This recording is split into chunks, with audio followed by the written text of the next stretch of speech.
La ministre de la Solidarité et de la lutte contre la pauvreté, Miss Belmonde Dogo a procédé, vendredi 28 janvier 2022, à l'inauguration du palais des chefs traditionnels du Grand Guibéroua et à la mise sous tension de certains quartiers et villages des localités de Guibéroua et Galébré. Il y avait de la joie dans les sous-préfectures de Guibéroua, Dignago et Galébré. Les populations des dites localités ont accueilli, vendredi 28 janvier 2022, la ministre de la Solidarité et de la lutte contre la pauvreté, Miss Belmonde Dogo pour la réalisation de deux événements majeurs. Il s'agit de l'inauguration du palais des chefs traditionnels du Grand Guibéroua, ainsi que la mise sous tension de certains quartiers et villages des localités de Guibéroua et Galébré. La ministre Belmonde Dogo avait à ses côtés, son collègue des Eaux et Forêts, Alain Richard Donwahi, ainsi que des autorités administratives, des élus et cadres de la région.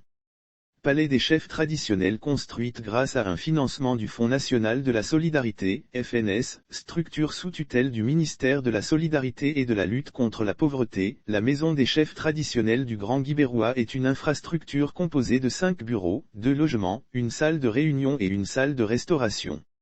Ce palais se veut un cadre de prévention, de gestion et de résolution pacifique des conflits. Miss Belmonde Dogo, ministre de la Solidarité et de la lutte contre la pauvreté, a relevé le rôle et l'intérêt de cette nouvelle bâtisse qui, selon elle, vient améliorer davantage le développement local. Cet édifice se veut un instrument au service de la promotion du chef traditionnel et de son rôle dans la société. Ce palais qui vous est offert par le gouvernement se veut un cadre de prévention, de gestion et de résolution pacifique des conflits et de rapprochement intercommunautaire. Il doit nous permettre de renforcer la cohésion sociale par la culture de la paix et du civisme.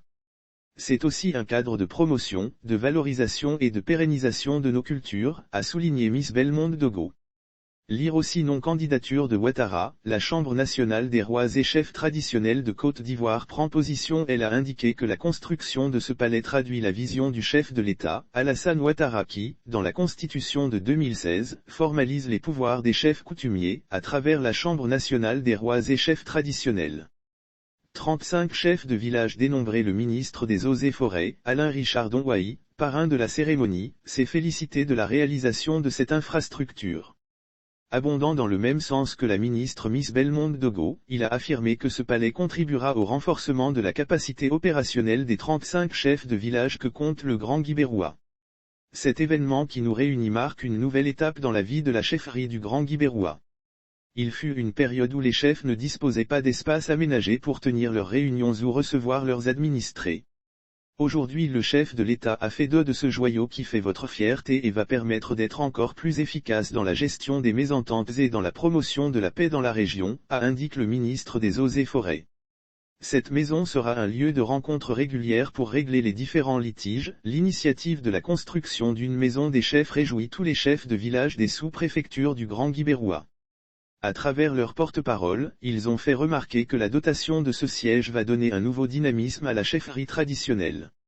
C'est un moment historique, car c'est une grande première dans la région qui vient améliorer nos conditions de travail. Cette maison va nous permettre de nous rencontrer régulièrement pour régler les différents litiges entre nos communautés et de prendre des décisions concertées dans l'intérêt supérieur des populations, a exprimé Dizoé Robert, président du collectif des chefs traditionnels du Grand Guibéroua. Il a, par ailleurs, traduit sa gratitude au chef de l'État, Alassane Ouattara pour sa volonté d'inscrire les chefs traditionnels dans le paysage institutionnel ivoirien.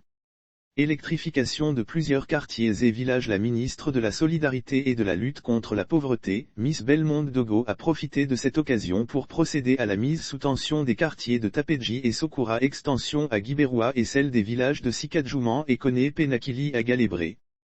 Hier, nous étions plongés dans l'obscurité, exposés aux agressions de tous ordres. C'est sous le regard joyeux des populations que la ministre a transformé le rêve des populations des dites localités en réalité. Lire aussi innovation / courant en Côte d'Ivoire, voici comment réduire jusqu'à 50% ses factures d'électricité. Dacoury Lambert, porte-parole des quartiers bénéficiaires de l'extension du réseau électrique dans la sous-préfecture de Guibéroua, a exprimé les remerciements des populations aux émissaires du gouvernement. Hier, nous étions plongés dans l'obscurité, exposés aux agressions de tous ordres. Aujourd'hui, c'est un triste souvenir que nous laissons derrière nous. Nous sommes comblés de joie car l'électricité dans nos quartiers contribuera à notre bien-être, a-t-il confié. Des populations reconnaissantes Poissy-Brou-Rodrigue, habitants du village de Sicadjouman dans la sous-préfecture de Galébré, a salué les actions de développement du gouvernement et celles de la ministre de la Solidarité dans la région du Gau. Selon lui, grâce à l'électrification, le village connaîtra un développement rapide. C'est un véritable bonheur pour nous, habitants de ce village. L'électricité dont nous bénéficions aujourd'hui va renforcer nos activités socio-économiques, a-t-il révélé. Grâce à ces actions, la région du Gau a un souffle nouveau, justifiant toutes ces initiatives. Miss Bellemonde de Gau a indiqué qu'elles s'inscrivent dans le cadre de la politique sociale du gouvernement, impulsée par le président de la République, afin de permettre aux populations d'avoir accès aux services sociaux de base, notamment l'électricité sur toute l'étendue du territoire national. Nos populations sont ravies d'accueillir le train du développement à Galébré et Guibéroua. Grâce à ces actions, la région du Gau a un souffle nouveau, a soutenu la ministre de la Solidarité et de la lutte contre la pauvreté. Elle a, par ailleurs, promis que cette action d'électrification des localités de la Côte d'Ivoire va s'étendre dans la sous-préfecture de Dignago et sur l'ensemble de la région du Gau.